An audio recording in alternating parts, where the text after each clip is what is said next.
Praise the Lord. Orúkọ mi ni Prophet John Jẹ̀lílì Yẹ̀kínì tí gbogbo èèyàn mọ̀ sí wòlíì àtúmọ̀là. Àwọn olóyìnbó wọ́n ní experience in the best teacher. Experience in the best teacher. Àwọn nǹkan kan wà tí mo fẹ́ sáré kọ́ wa fún nǹkan kan gẹ́gẹ́ bí experience ta ni wọ́n máa ń pe ewé kan ní gbẹ̀jẹ̀dí. Mo ti mọ nǹkan yìí láti ìgbà tí mo wà ní 7 years old ní gbẹ̀jẹ̀dí. Bóyá tí medicine bá ń ya jù àbí nǹkan kan ẹ sáré gbo gbẹ̀jẹ̀dí yìí ẹnikẹ́ni yẹn kọ́ mọ̀ mú. Tí ìyẹn ò bá tó wá ràn ẹni kan ra ewé dásà ìyẹn náà máa ń dàbí ewé Dubai kí wọ́n lè gbo ìyẹn náà mu bákan náà. Ó tún ní kankan tí mo fẹ́ sọ nítorí pé ó ní experience ńlá kan tí mo fẹ́ kí ọmọ mi tí mo fẹ́ kí ó ṣíà fún ọ̀pọ̀lọpọ̀ torí pé nowadays yìí àwọn ọmọ sábà ń ṣe àwọn ọmọ kéékèèké nípa ọ̀rọ̀ mesis wọ́n á ní hormonal balance ọmọ yìí náà ló máa lè ṣàlàyé bó ti ṣe dáadáa. Ohun tá à ń sọ yìí ó gbà níbi ọdún 7 sí ọdún 10 ká tó ṣẹ̀ṣẹ̀ wá gbà láti lo àgbo kí nǹkan yìí kó tó wá kí ọ. Mọ́mì ṣé kọ́ mọ́mọ́ sọ lọ àbí ẹni nǹkan láti sọ. Praise the Lord. A dúpẹ́ lọ́wọ́ Ọlọ́run nítorí pé Ọlọ́run jẹ́ kí ọjọ́ òní ṣojú wa. Wọ́n ní kí èdè bá ní ká yẹrí àbí bò ní Yorùbá ṣe máa ń pòwe. Ó dé bá wa náà. A dúpẹ́ lọ́dọ̀ Ọlọ́run pé ṣùgbọ́n gbogbo ẹ̀ lọ a rí ọpẹ́ dá. Kí èmi tó sọ̀rọ̀ ẹ jẹ́ kó ọmọ tó ṣẹlẹ̀ sí ẹ jẹ́ kó sọ̀rọ̀ kó tó di pé mi wá sí kíni. Experience in the best teacher. Experience in the best teacher. Báwo ni experience àti pé kí ló fẹ́ sọ fúnrú àwọn èèyàn tẹ́rù kan bẹ́ẹ̀ yẹn sí. Okay, my name is Esther Omo Atumola. So what I want to talk about today is something that people kept on asking us. WhatsApp, they came here asking if we have it.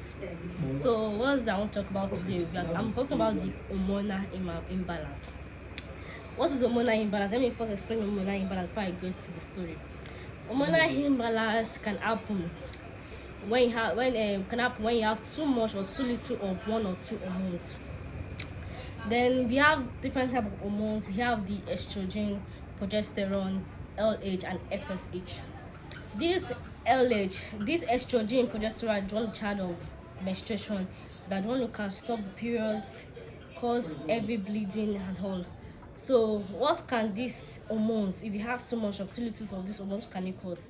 Number 1, it can stop your period. Number 2, irregular periods. Number 3, heavy bleeding. Number 4, can produce milk for those that haven't given birth yet. So out of these 4, I was unfortunate to experience one of these, which was heavy bleeding. It was a very, very hard time for me, but let me get to a story. I started my menstruation at a very, very early age. Very, very early age. I started with 3 days. But all of a sudden, it changed. It changed to 5 days. From 5 days to 7 days. From 7 days to 9 days. And by that time, I was in secondary school. Then when it changed to 9 days, all of a sudden again, it changed again to 2 times a month. I started doing it 9 days, 9 days. That's the beginning and ending of the month. That's 9 plus 9, which is 18 days, meaning I do my menstruation 18 days in 31 days, which was very, very hard as a secondary school student. It was very, very hard. I was managing it, going to different doctors. They were saying it's normal, no solution. Then I entered university. I didn't know what I experienced in secondary school was going to be worse. It was going to be worse when I get to university. I didn't know, I was just experiencing a little. I got to university and whole, it was doing normal, like the way I always do it, 9 days, 2 times a month. But later it changed again. I did it every day in the month. I didn't want to tell my parents first. I didn't want them to be worried, but when I saw it, like this 1 month, I haven't stopped bleeding. I just have to tell my parents because it was getting out of my hands. So they don't told me, we are go to clinic. I went to clinic at my school, but they could not do anything about it because is higher than them, so they refer me to a bigger hospital. I got to the bigger hospital. They didn't do anything because I didn't meet the gynecologist there. I came back to school like that. The second time they told me that gynecologist only comes Tuesdays. So I went on Tuesday for the third time. I saw the gynecologist and I explained everything to her. Then she gave me some drugs. Though I didn't see the drugs to buy, that was what the problem was. So I just forgot about it and just continued my life. It was very hard for me that time in university. Honestly, I don't know how I was able to get up in the morning, go for my classes, do other things, because it was very hard. Imagine you bleeding for 31 days. So it was actually very hard for me then. But thank God I'm able to say the testimony now. So it was every month doing it's not just 31 days. I do it every day in the month, like 31 days. So it wasn't easy at all for me. I managed it through school. I don't know how. It was just God grace. Let's just say it was just God grace that I graduated from my university. I wasn't the spillover in university. I graduated with my mates, even though I faced a lot. I suffered a lot in in my university. This experience made me do research and all about this hormonal imbalance. So I get to know about my imbalance more about it. I get to know more about it. I finished school with it. Already I already lost hope that there is honestly no solution, because I have been trying to cure it all these years and no solution. So I already gave up about it. I went to different, but I was going to different hospitals. So I went to different hospitals again, going for my research. They were telling me, some told me it's fibroid. Some told me that does the family have cancer or something. Then she had different things. There was one doctor I went to meet that he was telling me that because I was a virgin, that's why it's happening to me. That only if I was virgin, that's when it will go. I was so shocked about what the doctor said to me, that does that actually make sense? But because I have done research about this hormonal imbalance, so of course what he said was just nonsense to me. So I left the hospital. I never looked back about that hospital. I told my parents about it. My parents were like, look the doctor, you show for by this thing. And that's how they keep on destroying young girls' life. And then that one again, I was about to do surgery for fibroid, because that was tested that it's fibroid. So I just gave up. Let me just do the surgery. I just want to find cure. I just want to be free from this bleeding, heavy bleeding. So that time was on my birthday, July. On the month of my birthday, I was about to go for the surgery. Then I showed the last doctor this test. This doctor was like telling me that, see, Esther, if you want me to do surgery for you, I will do surgery for you. But if I do surgery for you and not find anything, I will come back to you and tell you that it was successful. But after some time, we start experiencing the same symptoms, then you know that surgery was just a waste of time, because there's nothing wrong with you. It's just hormonal imbalance. He said he has done that for many females. They come for surgery, they'll tell you that it's fibroid, and they'll do surgery and they will not find anything in the stomach. They just close it back, and people will come back again saying that symptoms, no changes. So I just asked why. I just started thinking about that. What doctor is just told me a secret. So I just forgot about it. I not do surgery again, but I was still worried about it and all. It was still something that made me sad, made me depressed and all, thinking, crying every day. But later, my dad later told me that he has a solution, that I know some herbs, that he learned some herbs from old people, that he knows some herbs that can stop it, or that should we try it. I was like telling my dad, I thought he said that if you give me any herb, I'll wait. Whether it's bitter or I will take it. I know I shall find cure. Okay, so he gave me the list of things I needed. I took it to market. I got them, and we came back home mixing whatever we were going to mix and all. I used it for about 2 to 3 months, and see, it's not something that works fast. You have to wait patiently. It's not something that works fast. So about 2 to 3 months, and during that time I was taking that, I was also using some medications that the doctor prescribed for me. I saw a better hospital and they wanted to stop the doctor stopped the bleeding. One of the medication that the doctor prescribed was tranexamic acid. People that know tranexamic acid. Tranexamic acid is for people that are giving birth to stop the bleeding. I used it. It did not work for me at all. I was still bleeding. Even when I told the doctor that I used it, she was so surprised that tranexamic acid is very, very strong. How come it's not working? I used this I used tutu. I don't have the drug I used tutu for like 4 times a day and nothing happened. It did not stop the bleeding. I used several. She gave me several drugs. So you keep trying several drugs. It didn't work for it. So she gave me one drug. So I was using it with herbs, and that's when I finally the menstruation finally stopped.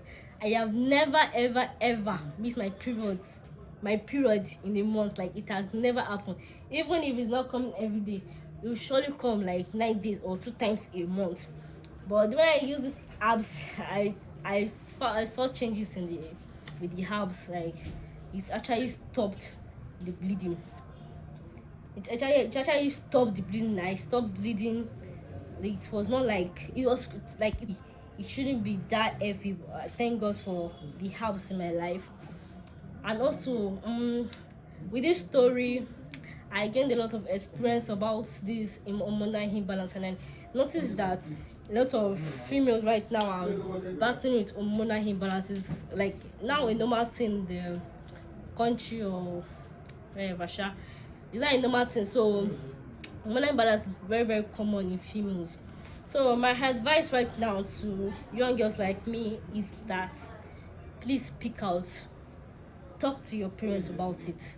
Don't just keep it in you.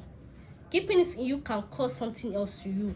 Because I was telling my parents about what happened. Although I was hesitant to not tell them, but I later told them, and that was how I found my own cure. So speak out, tell your parents about it. So you can. And also, if you are seeing changes in your menstruation, please, it's that you should go to hospital and talk out or something.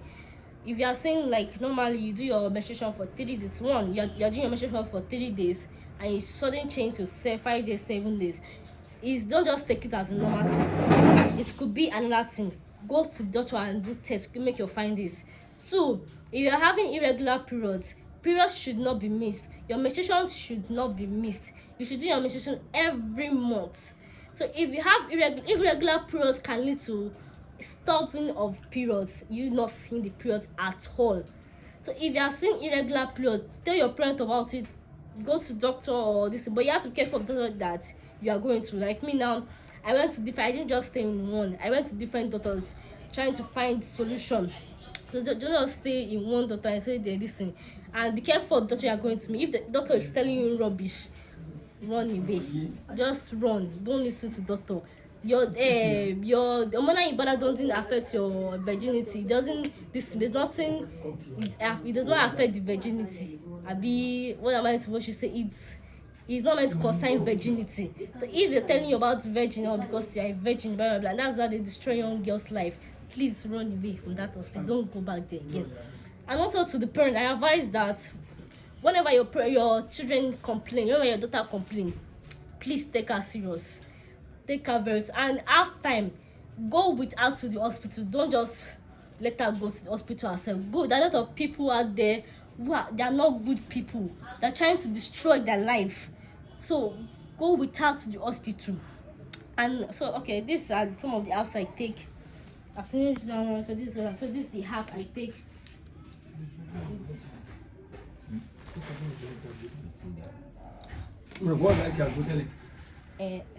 This is the app I take. Okay.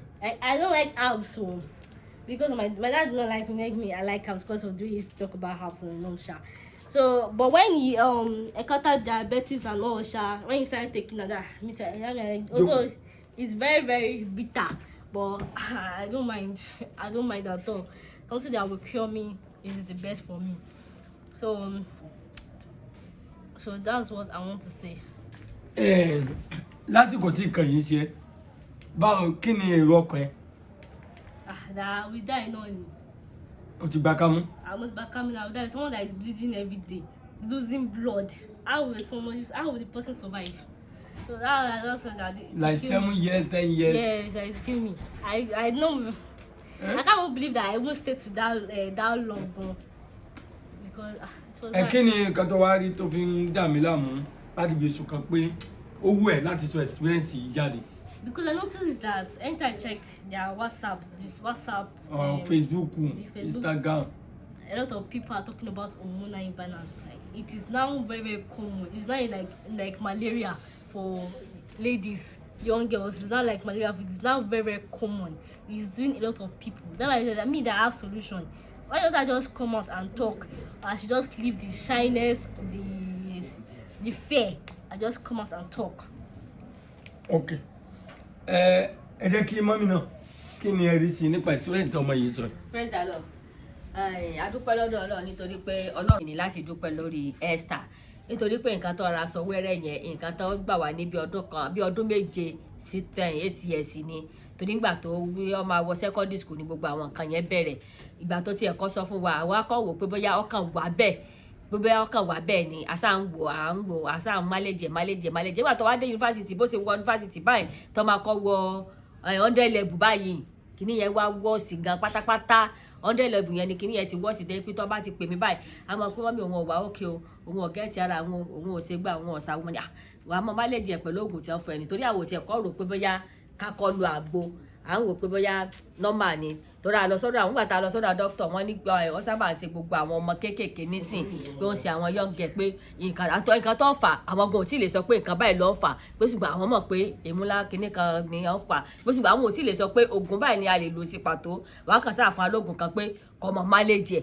tó bá lò lónìí tó bá jẹ́ pé ó dáwọ́ dúró tó bá máa tó tójọ́ kẹta báyìí á tún wá àtúnpọ̀ gan ọ sá ń dà láàmú débi pé ńgbà tó lọ sí hospital ní school tó wà yẹn tó lọ complain fún wọn wọ́n ṣe test oríṣiríṣi débi pé ńgbà tó yá wọ́n gbé lọ sí Ògbómọ̀ṣọ́ wọ́n láti pè wá wípé àwọn fẹ́ transfer ọmọ wa sí Ògbómọ̀ṣọ́ pé torí gbogbo complain yẹn àwọn ṣe test títí àwọn ò rí nǹkan kan àwọn ò lè sọ pé nǹkan báyìí ló ń ṣe ọkọ rò pé cancer pé so ti ṣe parent ẹ̀ kan rí ni àbó ti ṣàwọn grandma rí ni ó ní òun ò gbọ́ rí fún wọn gbọ́ rí kò sí anybody wọ́n dẹ̀ bèrè lọ tèmi náà gbà tí mo débẹ̀ pa tí mo ní express irú kan mo lé mi ò rí lé mi ọ̀dẹ̀ ní fibroid mi ò ní cancer wọ́n láti sọ pé wọ́n fẹ́ transfer rẹ̀ lọ sí Ògbómọ̀ṣọ́ àṣà lọ sí Ògbómọ̀ṣọ́ torí pé bówó ẹ̀ ní skul tó lọ. torí pé bówó ẹ̀ ní skul tó lọ àṣà lọ sí Ògbómọ̀ṣọ́ pé kó lọ rí àwọn ìkàlọ́dì àbí kí n náà ń pè wọ́n àṣà lọ rí wọn àṣà gbìyànjú àṣà lọ àṣẹ wàhálà gan gbogbo tẹ́sí oríṣiríṣi ìtàn wọ́n ṣáà fún lóògùn kan pé ká try láti rà àtry náà gbogbo ẹ̀ náà pàbó ló ń já sí tó bá ti gbọ́ lóde tó bá ti wá sèkó náà àtún lọ sí hospital oríṣiríṣi àlọ káàkiri àlọ sáàkiri hospital kan tá a tiẹ̀ wá lọ tó yà wá lẹ́nu tó yẹ pé gbogbo ẹ̀ fi wá sọ wa ni pé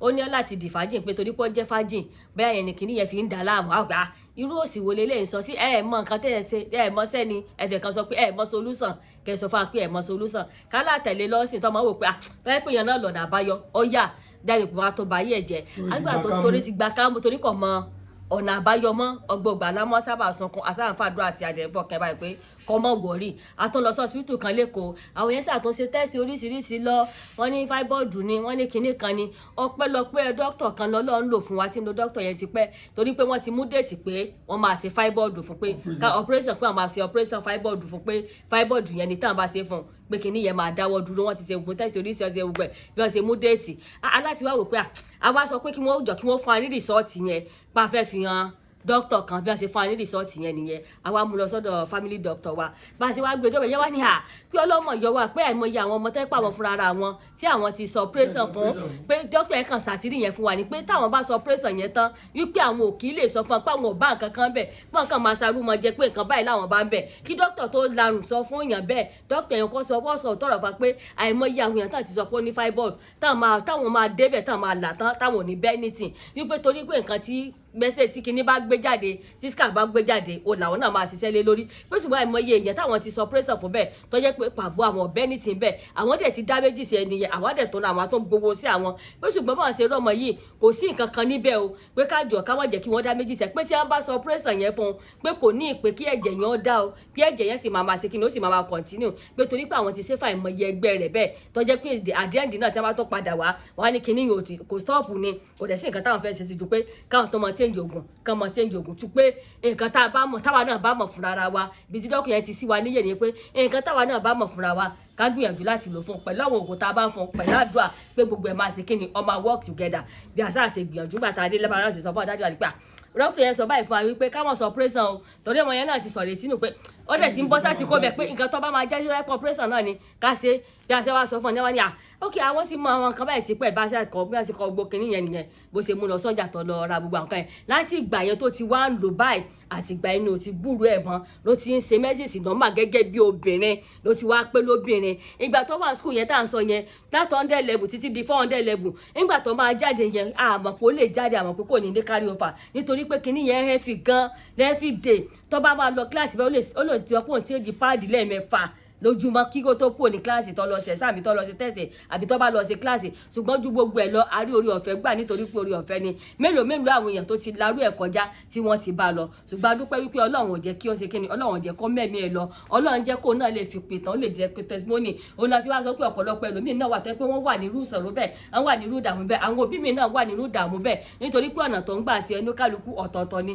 irú òun sì òun rí ni irú ẹlòmíín sì kò ní rí ni ẹlòmíín dẹ̀ ni wọ́n ọmọ máa yọ mí yékì lọ́wọ́ ọmọ máa yọ mékì lọ́yàn bó bá ṣe wulẹ̀ kó ṣe mọ́ sí ọ ọ̀nà àbáyọ ṣe kíni ọ̀nà àbáyọ wọ̀ fún ẹ má jẹ́ ká sọ ìrètí nù gbogbo àwọn nǹkan tó kù díẹ̀ káàtó nínú ayé wa ọlọ́run á dẹ̀ ṣàtúnṣe ọlọ́run ṣàtúnṣe nínú ayé ẹ̀ àwa náà ń gbógo fọlọ́ nítorí pé àyàn ọlọ́run lógo lórí ẹ̀ ọmọ yẹn gangan fúnra rẹ̀ gbogbo ìgbà ló ń dúpẹ́ tó fi ṣe testimony pé òun dúpẹ́ torí pé òun expect pé àwọn tí nǹkan yóò tó ṣe gan tí wọ́n jẹ́ sẹ́ẹ̀tì ẹ̀ wọ́n tó ní carry over ọlọ́run rẹ̀ jẹ́ kó ní carry over ó tó lọ sáàfù lásìkò yẹn náà ó tó lọ sáàfù pẹ̀lú gbogbo ẹ̀ náà ó dẹ̀ lọ láyọ̀ bọ̀ láyọ̀ bí tiẹ̀ náà ṣe máa rí nìyẹn bí gbogbo wa náà ṣe máa rà sí yọrí ṣe lórí ọmọ àti lórí ayé wa ojú òní tiwa àdúpẹ́ lọ́dọ̀ Ọlọ́run pé ẹ ṣe sà ẹ ṣe mà. pé kò sí experience yìí fún àwọn nǹkan tí mo rí pé ó ti pọ̀ níta nísìn ó ti pọ̀ gan níta like it's too much outside and tí bá wọ WhatsApp yìí I must see that question do you have house for Omona Ibana do you have house for Omona that's why I just said that let me just share it. níṣẹ́ o ò lè gbàdúrà rẹ̀ fún ọ̀tẹ̀. I can't pray for my enemy o. kí ló dé. It's hard though. It's very hard. It's painful. You are going through pain. Imagine bleeding. You are not free. Your body is not free. It's very hard, honestly. bọ́ọ̀ ló ti lọ kí ìwọ wa dúró páàdì tó tún gbé wa kí ló dé tó tún wá gbé páàdì tó tún pọ̀ báyìí lé. Let me show you. I can show you how heavy it is. I can use two of this one like this. One of it is not enough for me for a month. But nísìnyí kí ló dé tó tún wá ń gbé káàkiri tó tún wà ní páàdì. In case ni. In case ni. ẹgbẹ́ ẹ̀rú sì ń bẹ̀. Ẹ̀rú sì ń bà mí. òkè tó bá jáde náà nǹkan. I carry both of the ló wà nínú báàgì mi. bóyá ìkéèsì kéèsì In case of ìkéèsì. bọ́ọ̀dì tó bí ọdún mélòó tọ́lọ̀ ti gbà kó tó padà. Maybe years. Bí 1 year bí 2 years. Okay. Àwa ni afọ́sẹ̀ la ní kó sọ experience ẹ̀ torí pé nǹkan yìí ó pọ̀ láàrin àwọn èèyàn àwọn kan ti ń béèrè solution mo ti sọ náà nínú àwọn kan tá a lò oríṣiríṣi la lò ọ̀pọ̀ ọbẹ̀ tó oríṣi mẹ́fà o ẹ̀kọ́ ìgbà tí àwa fi wà kékeré ọ̀dọ̀ àwọn bàbá Ìjẹ̀bú yẹn la gbé oríṣiríṣi náà ni wọ́n máa ń sọ but ọ̀kan wà níbẹ̀ tó jẹ́ gbẹ̀jẹ̀dí ewé gbẹ̀jẹ̀dí tí nǹkan bẹ́ẹ̀ bá ń ṣèyàn yálà àgbàlagbà bí ọmọ ẹ lọ ra ewé gbẹ̀jẹ̀dí ẹni wọ́n bá yín wá tútù rẹ̀ gbẹ̀jẹ̀dí yẹn ẹ gbó dáadáa ẹ nídìí àti fi iyọ̀ àbí nǹkan kan ṣe ẹ sáà gbó dáadáa ẹ mọ̀ mú tíyẹn ọba tó wá gbọ́ ẹ wá lọ gẹ́tì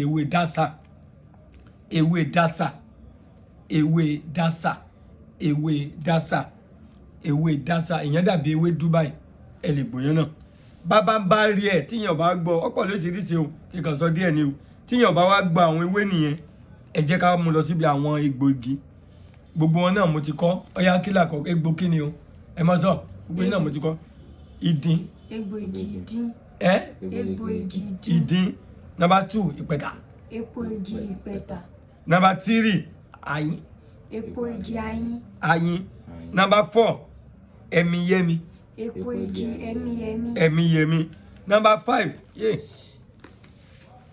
number 5 mọ wọlé mọ sí lọ wọn máa bá a tàn kí ni báyìí ní dídá tó láì ṣe. Okay, báyìí dẹni number 1 2 3 4 5 number 5 egbògi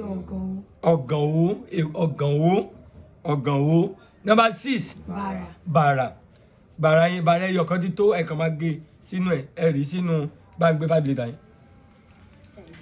sẹ́rí ààrẹ lélẹ̀ ààrẹ lélẹ̀ sí ó sì ní lé ọbẹ̀ ní tó mẹ́fà lé ó sàn sí pamọ́ ni pẹ̀lú bọ́ọ̀lù sí ti gbà kó so pé òun torí pé ọ́n ẹni tí wèrè tó bá bu ìyá ẹ̀jẹ̀ rí tó bá rí mẹkáníìkì yóò sá ọ̀pọ̀ gan bí mo ṣe gbogbo náà ni mo mọ sábà ń kọ́ nítorí èní kọ́ nítorí ọ̀la ọ̀pọ̀ rẹ̀ wá dúró wè ọ̀pọ̀ gan fún àwọn tí ó bá ń ṣe bọ́yá nídìí question àbí àwọn náà fẹ́ ṣe èmi kọ́ ni màmá ṣe òun ló màmá ṣe so that tó bá fún yín tẹ bá ń lò ẹ lè béèrè àwọn question lọ́wọ́ ẹ̀ nítorí pé ó tún ní àwọn nǹkan oògùn òyìnbó kan náà tó mọ sábà ń lo tẹ̀mọ́ fi support ìgbà tó lò yẹn bí ọdún 9 bí ọdún 7 tí kò work tí dókítà kan dẹ̀ ti fún wa lọ́wọ́ pé àkẹ́tà náà bá mọ̀ ká tọ̀ àwọn èèyàn kan ká tọ̀ àwọn bàbá àwọn alágbò yẹn lọ èmi náà wò pé èmi náà mọ díẹ̀ àkànmọ̀ bóyá máa gbà ní òun náà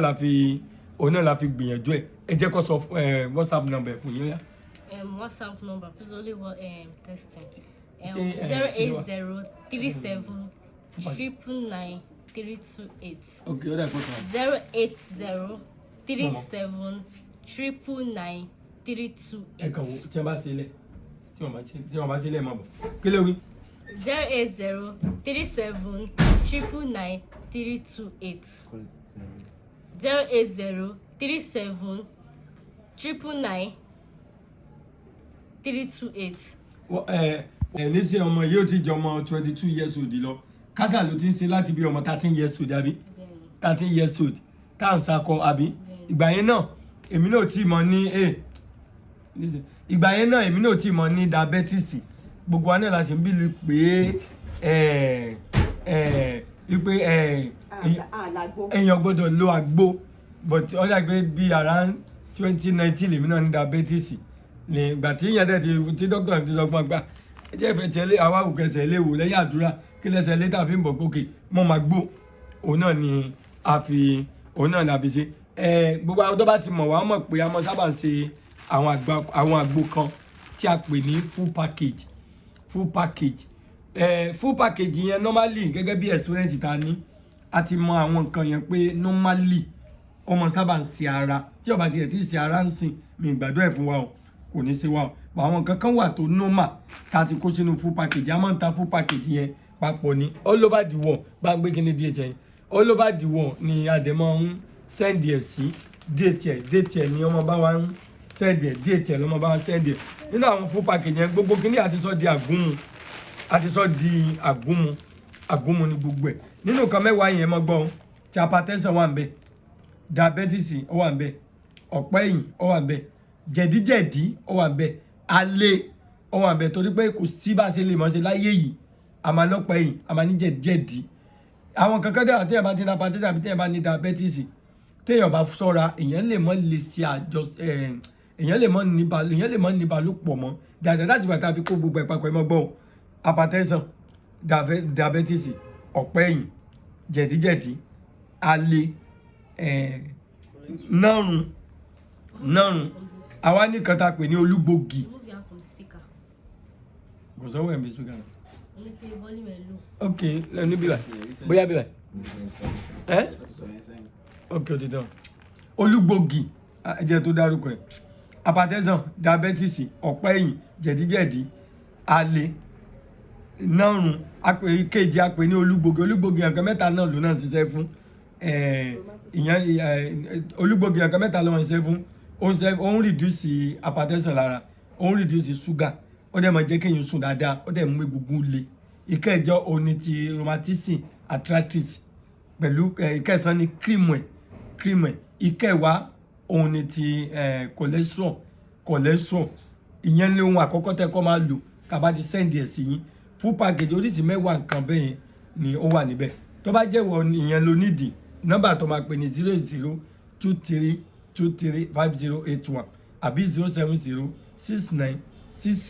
07069661536 tó bá jẹ́ nípa ti ọ̀rọ̀ obìnrin ní ìbísí irú àwọn kan tó complain ẹja tó gbọ́ nọ́mbà rẹ̀ kíni. 080.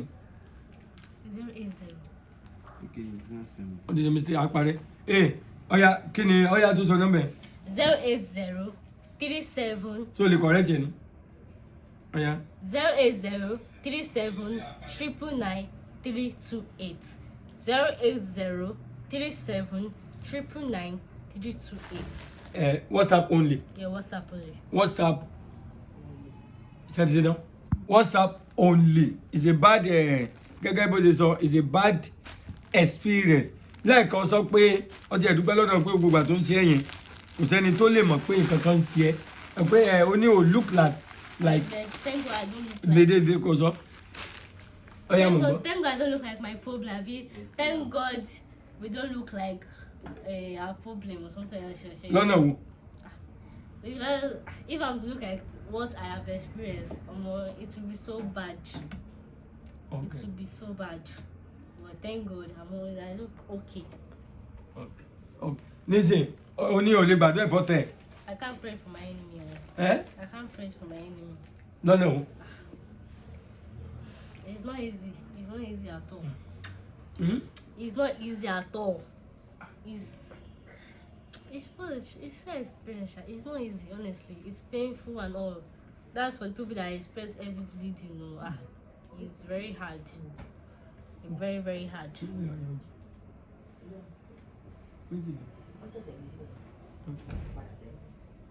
Anyway, Olúwa yóò ràn lọ́wọ́ bí ọ̀rọ̀ àwọn olórin olórin wa ní this is my story. Ọ̀ya kọ bá ní ẹtí kọ ní ẹ bá kọ bá ní ẹtí kọ ní. This is my story, my autobiography. Ṣé ní ẹtí kọ ní? This is my story. Ọ̀ya.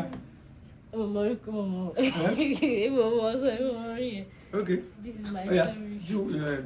dúpẹ́ kọ́mọ lọ ní. Okay, so I thank God for what He has done. And to the ladies that do experience this, please don't keep quiet, just talk out. You can't. Don't keep quiet. Yes, don't keep quiet, talk out. Because it can lead you to committing suicide and all that because it's very hard. Okay, nígbà yẹn o fẹ́ lè commit suicide. Yes, it was very hard. I'm bleeding every day. You will not be free. You just be thinking all your mind is on that menstruation that is happening. Báwo ló wá pass lóòótọ́ tó ní carry it over? It's just like it's God's grace, honestly. God's grace. Àdùpẹ̀ níṣẹ́ bó ṣe ẹ̀rí gbogbo àwọn eléyìí fún ọkàn sílẹ̀ torí ọkàn rẹ̀ balẹ̀. O tún sọ ògùn kan tí nígbà tó ní dókítà kan fún ẹ sọ lẹ́ẹ̀kan náà sọ. O ti sọ. Tranexamic acid. Ok pé ó ya dókítà yẹn lẹ́nu ká kò tún wọ́ọ̀kì kẹ̀. Bẹ́ẹ̀ni, kò ṣiṣẹ́.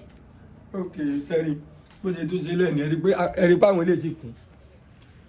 Ẹ̀rí pé àwọn eléyìí ti kún. Bó ṣe ṣe lẹ́ẹ̀ni àti ẹ̀tìjú kankan bó ṣe ara wà ń pálọ̀ wà lélẹ̀. Ẹ̀rí. ìtìjú ọ̀sìn bẹ́ẹ̀ kílẹ̀ pàwọ́dà rẹ̀ lélẹ̀. ok kí ni padà ẹ̀ torí ẹ̀ mo sọ pé ó pọ̀ mélòó la fẹ́ sọ ẹ̀rí. Báwo ló ti mọ̀ ṣe ni? Omi gbóná. Omi gbóná ni máa fi lò. Ok ọmọ àdá sínú ìgbò láàárọ̀ kùtù. No, da o. Ọmọ àkàndá sọ. Máa kọ́ da Ọ̀rẹ́ rẹ̀ dà sínú omi. Adé mo pẹ̀lú omi gbóná. Máa dà máa. Ṣé kò disturb ẹ? Ẹ́ Omi sọ̀pọ̀ ẹ̀jẹ̀. sójú tó ń sẹ́wà ok ọmọ adélé sínú omi gbóná sẹ́rí kó didi gbogbo ẹ̀ wá ọkàn rẹ̀ ò tí ì balẹ̀ tó ti lọ finally torí náà èrò tó lélẹ̀ onírèké omi ìrèké ni mo fi ṣe lé omi ìrèké yẹn ni a máa gún a máa extract omi ẹ̀ a máa yọ omi ẹ̀ yẹn la máa dà pẹ̀lú mo ti kọ gbogbo ẹ̀ sílẹ̀ sá mélòó ni èèyàn fẹ́ rántí sórí òun jẹ́ kọ́kọ́ rò pé oyin àbí mo á ní kò ń so yin òun ó rùn bí oyin mo ní kò ń so yin o omi ìrèké ni o òkè ó rùn bí oyin lóda torí kò sí gbogbo ẹ̀ náà lè à ń ṣe lójú ẹ̀ mélòó lèèyàn fẹ́ máa ṣe lójú ẹ̀ àṣàdùpẹ́ ọ̀dẹ̀ rí bó ṣe kájọ ẹni tó bá so àwọn kẹ́gì tó ti lò tó ti jù ọ̀pọ̀ bí rẹ̀ ọ̀yá jọ̀wọ́ sáwọn yẹn kọ́ wọlé là. So I'm so grateful, Sha. Thank God and all. This is my story.